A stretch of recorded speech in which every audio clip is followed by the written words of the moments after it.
নমস্কার বন্ধুরা, সোনুর রান্নাঘরে স্বাগত সকলকে। আমি একটা ছোট্ট ভিডিও, ছোট্ট রেসিপি, খুব সুন্দর, খুব স্বাদের রেসিপি নিয়ে এসেছি। বাঙালিদের শ্রেষ্ঠ খুব খুব জনপ্রিয় রেসিপি। দেখুন, কড়াইয়ের মধ্যে আমি তেল, শুকনো লঙ্কা আর পেঁয়াজ দিয়ে ফোড়ন দিয়ে নিয়েছি।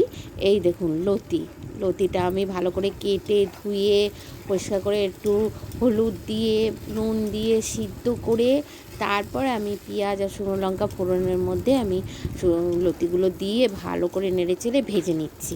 আমি ছাড়ানোটা আপনাকে দেখালাম না, সকলেই জানেন লতি ছাড়াতে কেমন হয়।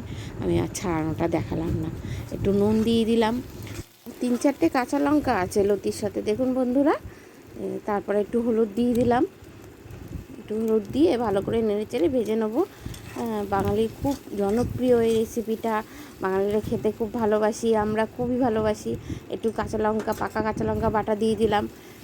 দুপুরবেলা গরম ভাতে এই লতি খুব খুব দারুণ লাগে। আমি নর্মাল লতিটা করেছি, কিছু না, সামান্য একটু নুন লঙ্কা দিয়ে ভালো করে ভেজে নেড়েচেড়ে একটু লাস্টে রসুন দিয়ে দিলাম। আপনাদের যদি ভালো লেগে থাকে তাহলে একটু লাইক, একটু সাবস্ক্রাইব, একটু কমেন্ট, একটু শেয়ার করে দেবেন বন্ধুরা। দেখুন আমার লতিটা হয়ে যাচ্ছে। ভালো লাগলে একটু দেখুন, দেখে বলবেন, কমেন্ট করবেন। আর কচুর লতি রেসিপিটা আপনাদের কেমন লাগলো আপনারা একটু দেখে আমাকে বলবেন, অবশ্যই বলবেন। কিন্তু বন্ধুরা, আপনারা আমার পাশে থাকবেন, সাথে থাকবেন আর আমাকে একটু সাপোর্ট করবেন। আর আমার পুরো ভিডিওটা দেখার জন্য ধন্যবাদ।